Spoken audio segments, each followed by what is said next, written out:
everyone, I hope you are doing well. So in today's class we are going to study our next topic of history and the name of this topic is Bengal में British शासन की स्थापना. So in today's class we will see कि Britishers ने बंगाल में किस तरीके से अपने साम्राज्य की स्थापना की थी. और सोचने वाली बात ये भी है कि ब्रिटिशर्स की बंगाल में इतना ज्यादा क्यों इंटरेस्ट था, बंगाल में इतना ज्यादा क्यों इंटरेस्ट रखते थे. सो ब्रिटिशर्स का बंगाल में इंटरेस्ट रखने की और वहां पे अपने साम्राज्य को विस्तारित करने के बहुत सारे रीजन थे. जैसे कि जो बंगाल था वो एक समृद्ध एरिया था. मतलब समृद्ध एरिया की का मतलब ये है कि यहाँ पे अच्छी खासी क्रॉप उगती थी, ब्रिटिशर्स को अच्छा खासा टैक्स मिलता था, यहाँ से रॉ मटेरियल भी वो बहुत आराम से और बहुत लार्ज क्वांटिटी में रिसीव करते थे. उसके बाद यहाँ पे वस्त्र व्यापार अच्छा खासा था. वस्त्र व्यापार अच्छा खासा होगा तो ज्यादा टैक्स मिलेगा. वस्त्र के लिए जैसे कि जो जूट होता है और जो कॉटन का कपड़ा होता है वो रॉ मटेरियल लेके सीधे कहाँ पहुंचाते थे, ब्रिटिश पहुंचा दिया करते थे. फिर वहां से जो तैयार माल होता था फिर वो इंडिया आता था और यहाँ पे बहुत ऊंचे ऊंचे रेट पे सेल हुआ करता था. उसके बाद जो बंगाल में बंदरगाह थे, बंदरगाह का क्या मीन्स है, लाइक जहाँ पे जहाज वगैरह रखे जाते हैं, जहाज जो समुद्री मार्ग की यात्रा करते हैं. और ब्रिटिशर्स क्या करते थे, इंडिया से रॉ मटेरियल तो लूटते थे और उसे ब्रिटिश पहुंचाया करते थे. किसके द्वारा पहुंचाया करते थे, समुद्री मार्ग के द्वारा. अब समुद्री मार्ग के द्वारा पहुंचाया करते थे तो बंगाल में ऑलरेडी समुद्री मार्ग था, बंदरगाह था, तो वहीं से इन्हें सामान वगैरह लूट खसोट की और सीधे अपने ब्रिटिश पहुंचा दी. नेक्स्ट रीजन है क्षेत्रीय शक्तियों की चुनौती में. जब हम आगे चैप्टर पढ़ेंगे तो हम देखेंगे कि बंगाल, एक साइड बंगाल था और दूसरी साइड थे मराठा, उनके बीच में एक बफर स्टेट था जिसका नाम था अवध. बफर स्टेट मतलब कि जो बंगाल और मराठों के बीच में एक स्टेट है और जो कि बफर का वर्क कर रहा है. लाइक अब मराठा ना तो सीधे बंगाल पे अटैक कर सकते हैं और ना जो बंगाल के लोग हैं जो कि ब्रिटिशर्स है वो सीधे मराठों पे अटैक कर सकता है. और हमें पता है कि जो सबसे ज्यादा विद्रोह किसी ने किया था ब्रिटिशर्स का वो थे मराठा. तो अब वहां पे बीच में अवध आ गए जो कि बफर स्टेट है, तो इन्हें किसी की चुनौती भी नहीं थी, क्षेत्रीय शक्तियों की चुनौती भी नहीं थी. अगर बीच में अवध नहीं होता और अवध भी जो मराठों जो बंगाल में रहने वाले ब्रिटिशर्स थे उसका शत्रु होता तो वहां पे क्षेत्रीय शक्तियों की चुनौती बढ़ जाती है, पर ऐसा नहीं था. उसके अलावा यहाँ पे उपजाऊ क्षेत्र था क्योंकि बंगाल में गंगा नदी बहती थी और वहां पे डेल्टा बनाया करती थी. और हम सबको पता है कि जहाँ पे कोई भी नदी रहती है उसके आसपास का जितना भी एरिया होता है वो बहुत ज्यादा फर्टाइल होता है. ज्यादा फर्टाइल है तो ज्यादा क्रॉप उगती है, ज्यादा क्रॉप उगेगी तो ब्रिटिशर को टैक्स भी ज्यादा मिलेगा. और उस टाइम पे जो बंगाल था वो छोटा मोटा एरिया नहीं था, उसमें बंगाल भी ऐड था, बिहार भी उसी में ऐड था और उड़ीसा भी उसी में ऐड था. ये भारत के पूर्वी क्षेत्र में था, ये देखो यहाँ पे, और बहुत बड़ा एरिया था. हम ये देखेंगे कि ब्रिटिश की बंगाल के कौन कौन से प्रमुख नवाब रहे. हम नवाबों को सूबेदार भी कह सकते हैं. मुगल शासक जिनका नाम था औरंगजेब, हम सबको पता है औरंगजेब, जो कि 1658 से लेकर 1707 ईस्वी तक मुगल बादशाह रहे थे. उन्होंने बंगाल के लिए एक सूबेदार और एक दीवान को नियुक्त किया था. सूबेदार का नाम था अजीमुन शाह और दीवान का नाम था मुर्शीद कुली खां. दीवान का नाम क्या था, मुर्शीद कुली खां. और जब ये मुर्शीद कुली खां था उसे ही आगे चल के 1717 ईस्वी में फर्रुखशियर ने बंगाल का नवाब या सूबेदार नियुक्त कर दिया था. क्या कर दिया था, बंगाल या सूबेदार नियुक्त कर दिया था.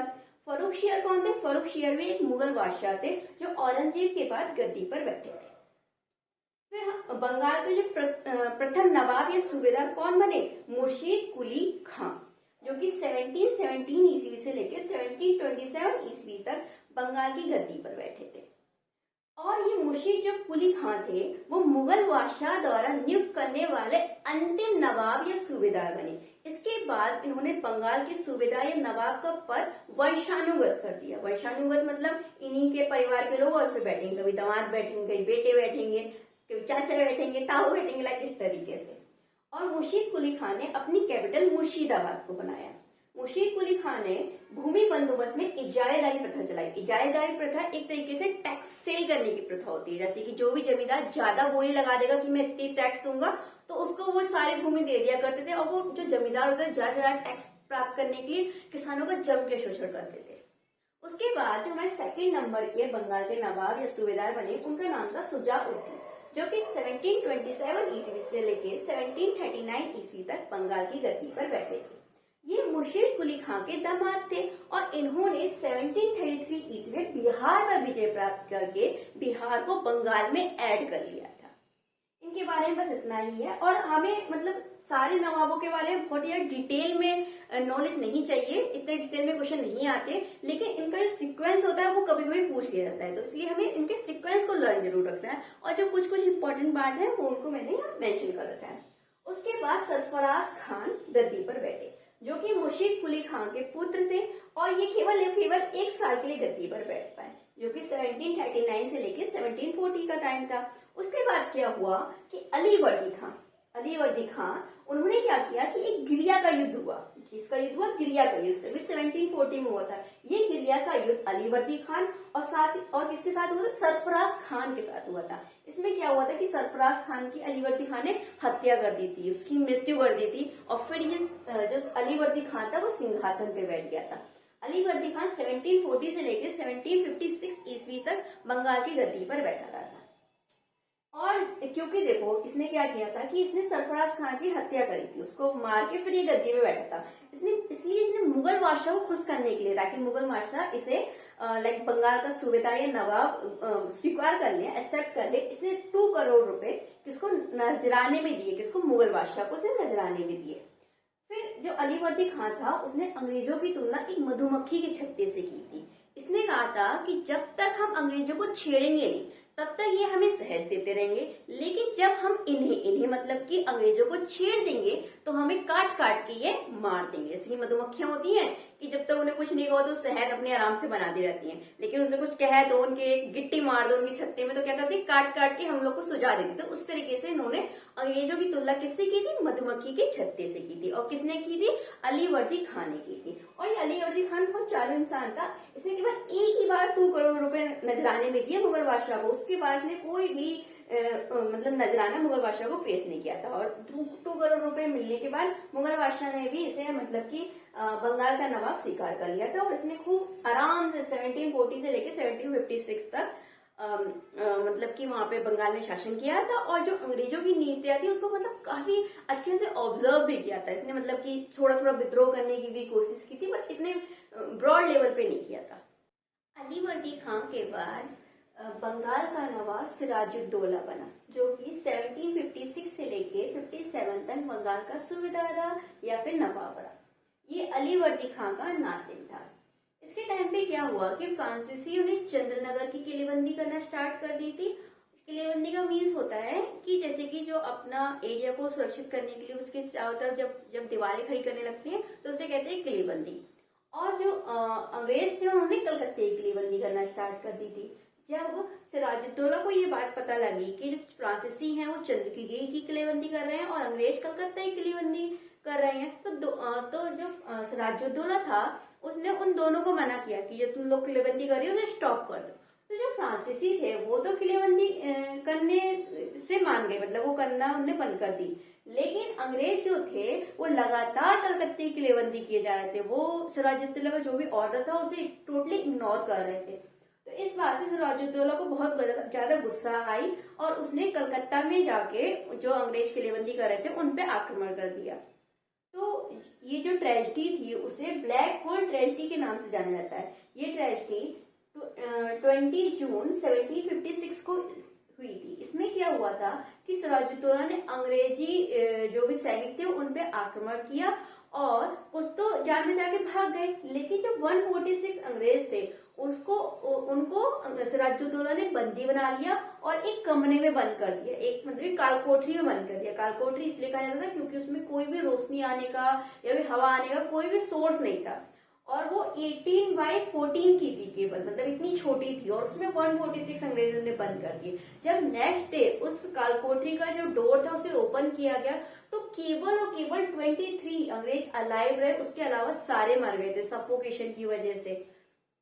और ये जो 23 जो लोग अलाइव रहे थे उन्हीं में से एक थे जॉर्ज हॉलवेल। उन्हीं ने एक बुक लिखी थी ब्लैक होल ट्रेजेडी, तो वहीं से हमें इस ब्लैक होल ट्रेजेडी के बारे में पता लगता है। उसके बाद क्या हुआ कि जब इस बात की खबर अंग्रेजों को पड़ी कि सिराजुद्दौला ने ऐसा कुछ किया है कि इतने सारे अंग्रेज मर गए हैं उसकी वजह से, सफोकेशन की वजह से, जब उसने बंद कर दिया तो क्या हुआ कि मद्रास से रॉबर्ट क्लाइव, उसके अलावा वॉटसन की सेना क्या हुई, बंगाल आई और उसने सिराजुद्दौला के साथ लड़ाई की। इस लड़ाई में सिराजुद्दौला की तो हार हो गई। तो फिर क्या हुआ कि सिराजुद्दौला को अंग्रेजों के साथ एक संधि करनी पड़ी जिसका नाम था अलीनगर की संधि। इस संधि में कलकत्ता को किलेबंदी करने का राइट मिल गया था, उसके अलावा बंगाल में सिक्के ढालने का राइट मिल गया था और बंगाल में ट्रेड करें, खूब ट्रेड करें, बिल्कुल टैक्स फ्री, मतलब बंगाल में टैक्स फ्री ट्रेड का भी राइट मिल गया था। इसके बाद क्या हुआ कि रॉबर्ट क्लाइव ने खूब सारा प्रचंड किया। प्रचंड का मतलब ये है कि बहुत सारी मतलब कि जो किसी के पीठ पीछे जो चीजें करती है, मतलब कि धोखेधड़ी से करना, तो वही सब रॉबर्ट क्लाइव ने की। उसने क्या किया कि जो सिराजुद्दौला था, जब वो गद्दी पे बैठा था उसी टाइम से उसके बहुत सारे शत्रु बने हुए थे, तो उन शत्रुओं को रॉबर्ट क्लाइव ने अपनी टीम में इन्वॉल्व कर लिया। जैसे कि जो घसीटा बेगम जो सिराजुद्दौला है उसकी मौसी थी, और अब ये किसके साइड में आ गई थी, रॉबर्ट क्लाइव के साइड में आ गई थी। मीर जाफर जो कि सेनापति था सिराजुद्दौला का।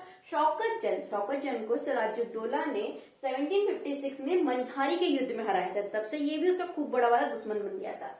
उसके अलावा अमीर चंद ये एक व्यापारी था और जगत सेठ ये एक बैंकर था। इन सब को रॉबर्ट क्लाइव ने अपनी टीम में शामिल कर लिया और बोला कि जितनी मतलब अंदर की बातें तो तुम मुझे बताया करो, और जब भी मतलब युद्ध होगा तो तुम इस सिराजुद्दौला का साइड नहीं लोगे, मेरा साइड लोगे। तो ये मतलब सब कुछ धोखेधड़ी से किया गया था।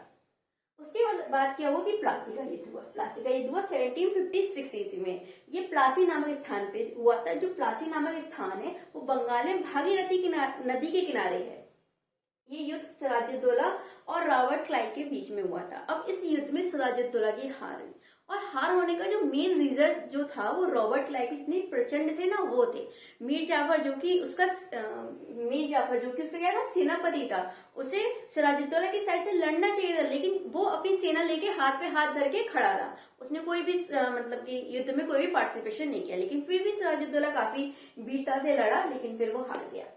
अब ये प्लासी का युद्ध हुआ, उसका रीजन क्या था, जो अलीनगर की संधि थी, जो कि एक वेरी शेमफुल संधि थी। मतलब बंगाल के नवाब के लिए तो एक शेमफुल संधि हुई है कि उसे राइट भी देना पड़ा कलकत्ते की किलेबंदी का, जिसके लिए वो मना कर रहा था। युद्ध होने के बाद जब वो हार गया तो उसे वही चीज देनी पड़ी। साथ जो ट्रेड था वो भी टैक्स फ्री कर दिया गया, तो उसको कोई रुपए भी नहीं मिल रहे हैं, और जो सिक्के ढालने का भी राइट मिल गया था। मतलब सारी चीजें ब्रिटिशर्स के पक्ष में थी। तो ये इसका रीजन था। उसके अलावा अब इस युद्ध से, प्लासी के युद्ध से क्या रिजल्ट निकला? सबसे पहला रिजल्ट तो ये था कि अब जो बंगाल था वहां पे ब्रिटिश सत्ता स्थापित हो चुकी थी। पहले तो बंगाल के नवाबों की सत्ता चलती थी, लेकिन इस युद्ध के बाद ये डिसाइड हो गया कि सबसे बड़ी पावर है, मतलब वो कौन है, ब्रिटिशर्स है। तो वहां पे उनकी सत्ता स्थापित हो गई थी। उसके बाद जब उनकी सत्ता स्थापित हो गई तो उन्होंने बंगाल की लूट करना एकदम चालू कर दिया। तो यहीं से बंगाल की लूट प्रारंभ होती है। उसके अलावा जो कि मीर जाफर जो कि सिराजुद्दौला का सेनापति था, जिसने रॉबर्ट क्लाइव का साथ दिया था उसके प्रचंड में, तो मीर जाफर को एक कठपुतली नवाब बना दिया गया। कठपुतली नवाब का मतलब ये है कि वो केवल और केवल नाम के लिए नवाब है, जो अंग्रेज कहेंगे वो उसे करना पड़ेगा, क्योंकि वो अंग्रेजों की हेल्प से ही गद्दी पे बैठा है, इसलिए। हम बढ़ते हैं रॉबर्ट क्लाइव के बारे में थोड़ा सा। रॉबर्ट क्लाइव को ब्रिटिश सत्ता का वास्तविक संस्थापक कहा जाता है। क्यों कहा जाता है? क्योंकि उसने प्लासी के युद्ध में विजय प्राप्त कराई थी अंग्रेजों को। उसके अलावा विलियम पिट ने रॉबर्ट क्लाइव को स्वर्ग से उतरा सेना नायक कहा है। स्वर्ग से उतरा हुआ सेना नायक है, मतलब वो काफी वीर और शार्प था। देखो दिख ही रहा है कि कैसे उसने प्रचंड करके सब कुछ को अपने साइड में कर लिया था और सिराजुद्दौला को हारना पड़ा था। प्लासी के युद्ध के बाद मीर जाफर बंगाल का कठपुतली नवाब बना। ये 1757 से लेके 1760 तक बंगाल का नवाब रहा। उस टाइम तक खूब बंगाल की लूट हुई थी। उसके बाद क्या हुआ कि एक बंगाल की क्रांति हुई जो कि 1760 में हुई थी। इसमें क्या हुआ था कि वेंटी टार्ट जो कि अंग्रेजी गवर्नर थे, वेंटी टार्ट, उन्होंने क्या किया था कि मीर जाफर को हटा के, बंगाली गद्दी से उसे हटा के उसके सेनापति या फिर दामाद, जिनका नाम था मीर कासिम, उसे बंगाल का न्यू नवाब बनाया था। पुराने नवाब को हटा के मीर कासिम को न्यू नवाब बनाने की जो ये प्रक्रिया थी, उसे ही बंगाल की क्रांति के नाम से जाना जाता है। अब मीर जाफर को क्यों गद्दी से हटाया गया था? इसे भी तो अंग्रेजों ने ही तो गद्दी पे बैठाया था, और ये कठपुतली नवाब भी था। तो रीजन क्या था? तो मीर जाफर पे यह आरोप लगाता है कि ये डचों के साथ मिलकर षड्यंत्र कर रहा है अंग्रेजों के खिलाफ। तो इस वजह से मीर जाफर को गद्दी से हटा दिया गया था। उसके बाद कौन नवाब बने? मीर कासिम, जो कि 1760 से लेकर 63 तक बंगाल के सूबेदार या नवाब रहे थे। ये मीर जाफर के दामाद या सेनापति थे। इन्होंने ईस्ट इंडिया कंपनी को दक्षिण पर विजय करने के लिए 5 लाख रुपीस दिए थे। इन्होंने कहा था, मतलब कि मीर कासिम ने ये कहा था कि जो कंपनी के शत्रु हैं वो मेरे शत्रु हैं और जो कंपनी के मित्र हैं वो मेरे मित्र हैं। ये बस पहले पहले की बातें थी। फिर धीरे धीरे मीर कासिम को भी अंग्रेजों की जो भी षड्यंत्र है, जो उनकी नीतियां हैं, वो सब उन्हें समझ में आ गई कि ये जो अंग्रेज है ना, वो इंडियंस का कोई भला नहीं करना चाह रहे हैं। यहाँ पे ये कोई अच्छी चीजें बना नहीं रहे हैं, बस ये हम लोग को लूटना चाह रहे हैं और अपने जितना भी धन है वो ब्रिटिश ट्रांसफर कर रहते हैं। तो इन्हें भी समझ में आ गया कि जो मीर कासिम को भी समझ में आ गया कि जो अंग्रेजों की चालाकी उन्हें समझ में आ गई। और फिर क्या हुआ कि जब उन्हें चालाकी समझ में आ गई, क्योंकि अंग्रेज उन पर बहुत ज्यादा प्रेशर कर रहे थे कि तुम ज्यादा से ज्यादा हमें टैक्स दो, तो मीर कासिम ने क्या किया कि अपनी सैन्य क्षमता को बढ़ाने का प्रयास किया, जो कि यूरोपीय पद्धति से उन्होंने शिक्षण देने का ट्राई किया था अपनी सैन्य सेना को। उसके अलावा इन्होंने अपनी राजधानी परिवर्तित कर दी थी, जो कि मुर्शिदाबाद थी, जो कि मुर्शीद कुली खान ने अपनी राजधानी मुर्शिदाबाद को बनाया था। वो मुर्शिदाबाद आज अभी तक, मतलब मीर कासिम के टाइम तक राजधानी रही थी, लेकिन मीर कासिम ने इसे मुंगेर में ट्रांसफर कर दिया था, मुंगेर बिहार में। ऐसा इन्होंने इसलिए किया था क्योंकि जो ब्रिटिशर्स है वो उनके काम में थोड़ा कम इंटरफेयर कर सके, क्योंकि जो मुंगेर है वो ब्रिटिशर्स के जो सेंटर था बंगाल का, उससे थोड़ा दूर पड़ रहा था। उसके बाद क्या हुआ कि जब हम सबको पता है कि जो अंग्रेजों के पास टैक्स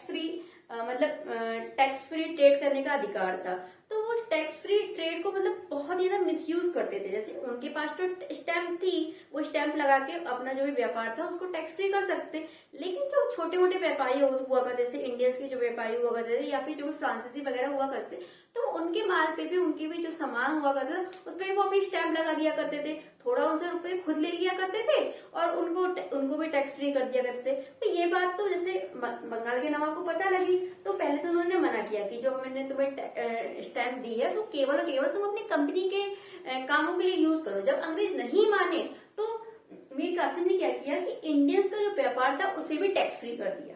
अब वो कहाँ से स्टैंप मरवाएंगे उन अंग्रेजों से, और उनसे जब अंग्रेजों से पैसे थोड़े बहुत लूटेंगे, तो अब वो अंग्रेजों को बंद हो गया। तो अंग्रेजों को क्या लगा कि जो हमारा अधिकार था, जो हम ही केवल टैक्स फ्री ट्रेड कर सकते थे, वो उसका हनन हुआ है मीर कासिम की वजह से, कि उन्होंने अब इंडियंस को भी टैक्स फ्री व्यापार का अधिकार दे दिया। और उसके अलावा एक और रीजन ये था कि पटना व्यापार में एक व्यापारी कोठी थी, जिसका प्रमुख क्या थे, एलिस थे, इसके मतलब मेन ऑफिसर जो थे वो एलिस थे। एलिस ने क्या किया कि पटना पर आक्रमण कर दिया और पटना पर विजय प्राप्त कर ली, मतलब अपने अधीन कर लिया। और ये बात जब मीर कासिम को पता लगी, तो इस बात से मीर कासिम बहुत ज्यादा नाराज हुए और उन्होंने दोबारा पटना पर आक्रमण किया और उसे अपने अधीन कर लिया, मतलब अब पटना को अपने अधिकार में कर लिया। अब ये बात से अंग्रेज नाराज हो गए। ये दो रीजन थे। पहला तो ये था कि एक तो इन्होंने इंडियंस को टैक्स फ्री ट्रेड दे दिया, दूसरा तो ये पटना वाला घटना थी। इस वजह से क्या हुआ कि अंग्रेज मीर कासिम से बहुत ज्यादा नाराज हो गए। उन्होंने मीर कासिम के खिलाफ युद्ध कर दिया और मीर कासिम को बंगाल की गद्दी से हटाकर दोबारा से मीर जाफर को बंगाल की गद्दी पर 1763 ईस्वी में बैठा दिया। जब उन्होंने मीर कासिम के खिलाफ युद्ध की घोषणा कर दी, तो मीर कासिम फटाफट से भाग गया और अवध के नवाब के यहाँ गया और वहां पे उसने शरण प्राप्त की। इसके बाद ही क्या हुआ, बक्सर का युद्ध हुआ। किसका युद्ध हुआ, बक्सर का युद्ध हुआ 1764 ईस्वी में। हम बक्सर के युद्ध को डिटेल में पढ़ेंगे, कौन कौन से लोग किस किस साइड थे और अंग्रेज में कौन था, किसने इसका मतलब नेतृत्व किया था, कौन सी संधि हुई थी। तो 1763 ईस्वी में मीर कासिम को हटाकर दोबारा से मीर जाफर को बंगाल की गद्दी पर बैठा दिया गया था। उससे क्या हुआ कि जो मीर कासिम था वो भाग के अवध के नवाब की शरण में चला गया था। उसके बाद ही जो सबसे निर्णायक युद्ध है उसका प्रारंभ होता है, जिसका नाम है बक्सर का युद्ध। तो अगर हमसे एग्जाम में पूछा जाता है कि सबसे ज्यादा निर्णायक युद्ध कौन सा था, वो था बक्सर का युद्ध। और निर्णायक युद्ध कौन सा था, वो था प्लासी का युद्ध। क्योंकि प्लासी के युद्ध के बाद हमें ये तो पता लग गया था कि अंग्रेज पावरफुल है, उनकी ही चलेगी, जो भी चलेगी दादागिरी। और लेकिन जब ये बक्सर का युद्ध हुआ था, हमें उनकी पावर का असली अंदाजा हुआ था। उसके मतलब बक्सर के युद्ध में हमारी साइड से जाएगी, जो इंडियंस की साइड से थी, उधर से 3 सेना लड़ी थी और अंग्रेज अकेले थे, फिर भी हमारी सेना उनको पराजित नहीं कर पाई। तो अंग्रेजों की वास्तविक शक्ति हमें पता लग गई थी। और इस युद्ध के बाद फ्यूचर में कोई भी दोबारा अंग्रेजों के खिलाफ सिर नहीं उठा पाया था बंगाल में। सबसे अधिक निर्णायक युद्ध था बक्सर का युद्ध, जो कि 22 अक्टूबर 1764 में हुआ था। और इस युद्ध में टू साइड्स थी, जो फर्स्ट साइड थी उसमें एक संयुक्त सेना थी जिसमें थे मुगल शासक शाह आलम सेकंड, अवध शासक सिराजुद्दौला और जो बंगाल के पहले के शासक थे जो कि भाग के आए थे जिनका नाम था मीर कासिम। और जो सेकंड साइड थी मतलब कि जो दूसरा पक्ष था उसमें थे अंग्रेज जिसका नेतृत्व हेक्टर मुंडो ने किया था। और इस बक्सर के युद्ध में अंग्रेजों की जीत हुई थी। किसकी जीत हुई थी? अंग्रेजों की जीत हुई थी। और इसका क्या रिजल्ट निकला? इसका रिजल्ट निकला इलाहाबाद की संधि। ये जो इलाहाबाद की संधि थी वो 2 टाइम्स हुई थी। पहली प्रथम इलाहाबाद की संधि, दूसरी द्वितीय इलाहाबाद की संधि। अब इन दोनों संधियों को ही हमें बहुत अच्छे से पढ़ना है। तो प्रथम इलाहाबाद की संधि ये 12 अगस्त 1765 ईस्वी में हुई थी। प्रथम इलाहाबाद की संधि शाह आलम सेकंड जो कि मुगल शासक थे, नजमुद्दौला कौन थे? उस टाइम पे हमें पता है कि दोबारा से मीर जाफर को बंगाली गद्दी में बैठा लिया गया था, लेकिन 1765 में उनकी डेथ हो गई थी और उनके बाद उनका पुत्र नजमुद्दौला बंगाल का शासक बना था। नजमुद्दौला कौन था? बंगाल का शासक था 1765 ईस्वी में। उसके अलावा रॉबर्ट क्लाइव के बीच में ही संधि हुई थी। रॉबर्ट क्लाइव अंग्रेजों की तरफ से थे। अब आप लोग कहेंगे कि इस टाइम पे तो रॉबर्ट क्लाइव थे ही नहीं, रॉबर्ट क्लाइव तो वापस चले गए थे अपने ब्रिटिश। इस टाइम तो हेक्टर मुंडो थे, तो हेक्टर मुंडो ने संधि क्यों नहीं की? रॉबर्ट क्लाइव कहां से आ गए? हाँ, रॉबर्ट क्लाइव वापस तो चले गए थे, लेकिन ब्रिटिशर्स ने स्पेशली ये इलाहाबाद की संधि करने के लिए रॉबर्ट क्लाइव को दोबारा 1765 ईस्वी में इंडिया वापस बुलाया था इलाहाबाद की संधि करने के लिए। तो ठीक है, हमें समझ में आ गई ये संधि किन किन के बीच में हुई थी? अंग्रेजों में से रॉबर्ट क्लाइव थे। तो इलाहाबाद की संधि के टाइम पे रॉबर्ट क्लाइव थे। उससे पहले अगर कोई पूछे कि बक्सर के युद्ध का नेतृत्व किसने किया था, तब कौन थे वायसराय? वो थे हेक्टर मुंडो। तो हमें कंफ्यूज नहीं होना है हेक्टर मुंडो और रॉबर्ट क्लाइव में। इलाहाबाद की संधि के द्वारा, प्रथम इलाहाबाद की संधि के द्वारा बंगाल, बिहार और उड़ीसा की दीवानी मुगल शासक शाह आलम से अंग्रेजों को प्राप्त हुई थी। ये बहुत इंपॉर्टेंट क्वेश्चन है, बार बार पूछा जाता है कि किस संधि के द्वारा, किस युद्ध के बाद बंगाल, बिहार और उड़ीसा की दीवानी अंग्रेजों को प्राप्त हुई थी? तो वो था प्रथम इलाहाबाद की संधि के द्वारा। और कौन से युद्ध के बाद? बक्सर के युद्ध के बाद। अब जो शाह आलम द्वितीय थे वो प्रथम पेंशनर बने, प्रथम मुगल पेंशनर बने। इनको 26 लाख पर ईयर पेंशन दी जाने लगी अंग्रेजों के द्वारा। अवध से कड़ा व इलाहाबाद लेकर मुगल बादशाह को दे दिया गया। अब आप लोग कहेंगे कि जीते तो अंग्रेज थे, अंग्रेज ने अपने पास क्यों नहीं रखा? नहीं, अंग्रेजों की ये नीति थी कि वो चीजें ले लेके अपने मुगल बादशाह इधर उधर के शासकों को दे दिया करते थे, लेकिन जितना भी प्रॉफिट हुआ करते थे वो खुद कमाते थे, क्योंकि पहले उन्होंने शाह आलम द्वितीय को अपना पेंशनर बना लिया है। अब तो ब्रिटिशर जो कहेंगे शाह आलम द्वितीय वो ही करेगा। तो आई होप आप लोग को प्रथम इलाहाबाद की संधि अच्छे से समझ में आई होगी। अब हम चलते हैं द्वितीय इलाहाबाद की संधि पर, जो कि 16 अगस्त 1765 में हुई थी। ये जो संधि थी वो मेनली अवध के शासक सिराजुद्दौला और अंग्रेजों की तरफ से रॉबर्ट क्लाइव के बीच में हुई थी। इसमें क्या हुआ था कि अवध के खर्च पे अवध में अंग्रेजी सेना रखने की बात कही गई थी और रखी भी गई थी। लाइक जो भी सेना होगी वो अंग्रेजों की होगी और जो भी खर्चा करेंगे ना उस सेना के ऊपर वो करेंगे अवध के शासक। तो अवध में रहेगी, लेकिन वफादार किसकी है? वो सेना अंग्रेजों की। उसके बाद अंग्रेजों को 50 लाख रुपए देने की बात की गई थी इस संधि के द्वारा, मतलब कि अवध के जो नवाब है अंग्रेजों को 50 लाख रुपए देंगे हरजाना के तौर पे। अवध में टैक्स फ्री ट्रेड हो गया था। अंग्रेज जब टैक्स फ्री होकर आराम से अवध में ट्रेड कर सकते। और जो चुनार का किला था वो अंग्रेजों को प्रदान कर दिया गया था। सो आई होप आप लोगों को ये दोनों ही संधि अच्छे से समझ में आई होगी। उसके बाद एक छोटा सा टॉपिक है जिसका नाम है बंगाल में द्वैत शासन की स्थापना। द्वैत हमें समझ में आ रहा है, द्वैत मतलब दो। तो इसमें एक साइड कोई एक चीज होगी, दूसरी साइड कोई दूसरी चीज होगी, मतलब 2 चीजों की बात होगी। सो बंगाल में द्वैत शासन, तो जो बंगाल में द्वैत शासन की स्थापना थी वो 1765 ईस्वी में रॉबर्ट क्लाइव ने की थी। अब द्वैत शासन में क्या है? एक साइड थे प्रशासनिक पावर, मतलब कि एडमिनिस्ट्रेटिव पावर, दूसरी तरफ थी वित्तीय शक्ति, मतलब कि फाइनेंस पावर। तो जो जितनी भी एडमिनिस्ट्रेशन से, मतलब कि प्रशासनिक जितने भी अधिकार थे, शक्तियां थी, वो किसको सौंप दी गई थी? वो सौंप दी गई थी बंगाल के नवाब को। और दूसरी तरफ जितनी फाइनेंस से रिलेटेड, लाइक जो वित्त से रिलेटेड जितनी पावर थी, जितनी भी शक्तियां थी, वो किसने अपने हाथ में रख ली थी? वो रख ली थी अंग्रेजों ने अपने हाथ में। मतलब कि सारी चीजों को, काम धाम सब कुछ अवध के नवाब बंगाल के नवाब देखेंगे, और जितना भी पैसा उन्हें टैक्स मिलेगा, जितनी भी उन्हें प्रॉफिट होगा वो किसको होगा? अंग्रेजों को होगा, क्योंकि वित्त से रिलेटेड जितनी पावर्स है उनके पास है। तो ये जो द्वैत शासन था उसके द्वारा क्या हुआ था कि बंगाल के नवाब को को बिना प्रॉफिट के, मतलब बिना किसी लाभ के जिम्मेदारी प्राप्त हुई थी, केवल उत्तरदायित्व प्राप्त हुए थे। और दूसरी तरफ जो अंग्रेज थे उन्हें बिना किसी उत्तरदायित्व के लाभ मतलब कि प्रॉफिट प्राप्त हो रहा था। तो ये लूट खसोट का एक तरीके से शासन था। और इस शासन को मतलब कि जो द्वैत शासन था बंगाल में, उसको 1772 ईस्वी में वॉरेन हेस्टिंग ने आके खत्म किया था। किसने खत्म किया था? वॉरेन हेस्टिंग ने। आई होप आप सभी लोगों को बंगाल में ब्रिटिश शासन की स्थापना वाला चैप्टर अच्छे समझ में आया होगा। आप लोग को समझ में आया होगा किस तरीके से बंगाल में ब्रिटिशर्स ने अपना साम्राज्य की स्थापना की थी, बंगाल के कौन कौन से नवाब थे, इनका क्या सीक्वेंस था, किसने क्या क्या किया। और स्पेशली आपको प्लासी और बक्सर का युद्ध अच्छे से समझ में आया होगा। और आपको ये दोनों ही युद्ध काफी अच्छे से याद करनी है, क्योंकि इससे रिलेटेड काफी सारे क्वेश्चन डिफरेंट एग्जाम में पूछे जाते हैं। सो इसके बाद का जो टॉपिक है वो हम नेक्स्ट क्लास में देखेंगे। आज की क्लास के लिए इतना ही। Bye and have a nice day.